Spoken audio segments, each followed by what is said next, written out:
everyone, so final video review for this week is for my paperback read, which was Highland Fling by Anna Larner. For any of you that missed the introduction video last week, that is still on YouTube or on Facebook, so you can go and check that out.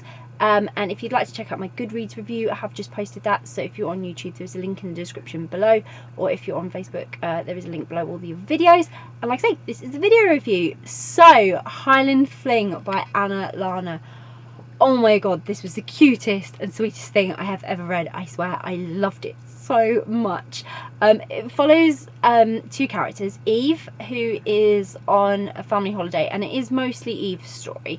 So a lot of it is from Eve's point of view, a lot of it is about Eve. But she's on a family holiday when she kind of meets her ideal woman that she's been talking about with her friend.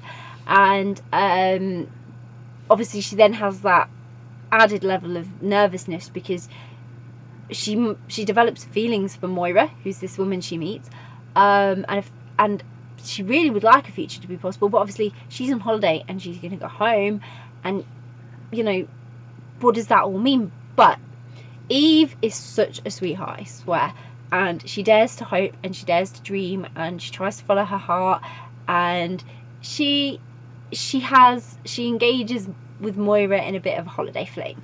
And what I really liked was there was an age gap in this as well. I love age gaps.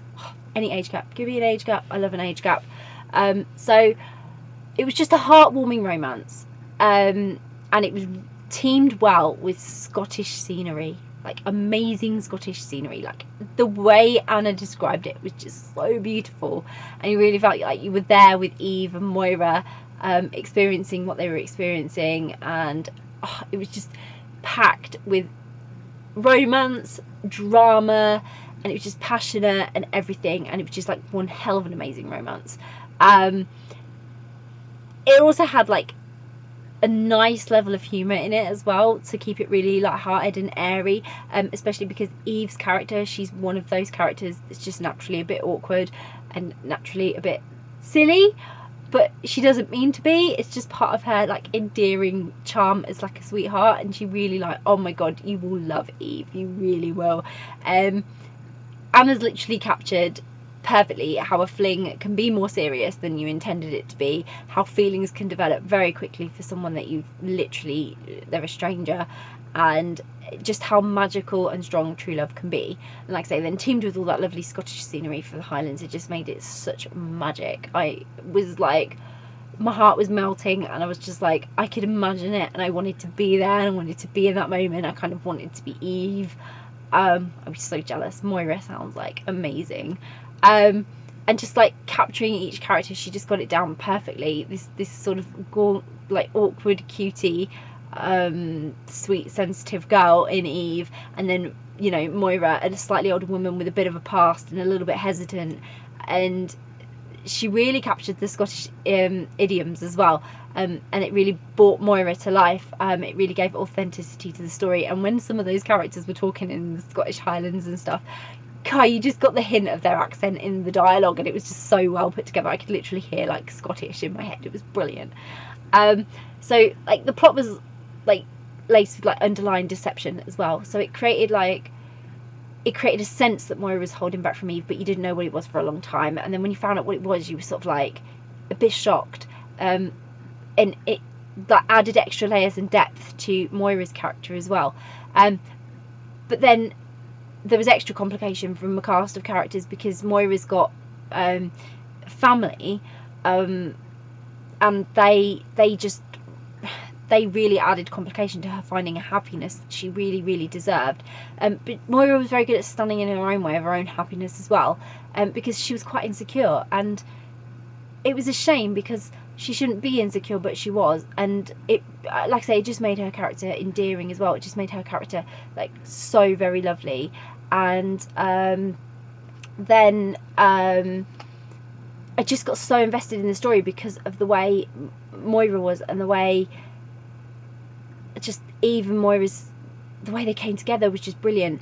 And then their character chemistry, they just had this unusual chemistry where they just really clicked, and even though they were just really sort of friendly at the beginning, and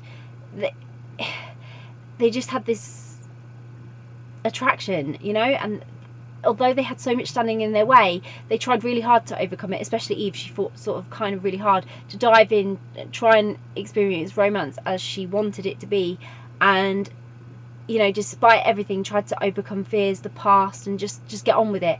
But obviously, like usual, these things do tend to get in the way a little bit, and they're not so simple for at least one character, which was Moira.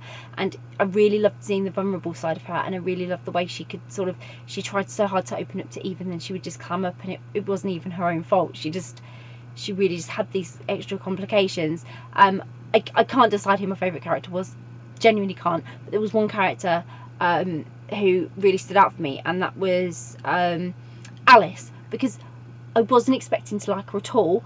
And when I found out more about their story and how Alice was all involved in Moira's life, and the part she had to play, not only in Moira's happiness but in Moira's life and in the future and everything else, and in Moira's past, I was really, you know, really connecting with her and really feeling something for her. And it really just added a sense of realism and humanity, I suppose, to the characters, in a way that you can only experience when you get close enough to a character to really empathise with them, and I did with Alice. But I loved all the characters. You know, I had empathy towards Moira and towards Eve. They both had unique qualities that made them such lovable characters, and I totally could see the attraction between Eve and Moira. I totally could. Moira was just gorgeous.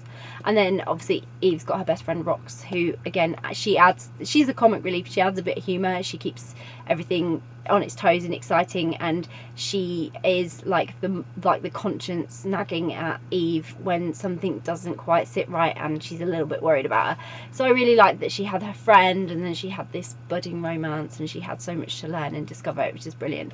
It really was a cute, sweet, and truly like just a romantic story that I have to recommend, because if you love romance, you are going to love this. It was the cutest thing ever. I'm so glad I read it, and it's probably one of my favourite romances, because it was just so nice. It was like having a big blanket and getting wrapped up in it, and then just feeling all snuggly and lovely, and like it just gave me butterflies. Even when even when I thought it was all going to go wrong, I was still like, I was just getting little fluttering sensations, and I was really happy, and it was amazing.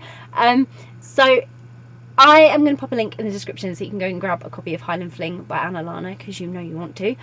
If you've read Highland Fling by Anna Larner, please let me know what you thought of it. Did you enjoy it? Who was your favourite character? What do you think of Moira? What do you think of Alice? And how did you find Eve? Was she endearing? Was she the sweetheart that I think she is? I love her to bits. I so do. If you haven't read Highland Fling yet, but it's on your to read list, or you're interested in reading it, again, get in touch and let us know, because it's always great to hear what you're thinking. And if you do grab a copy of the book, I hope you love it. Bye.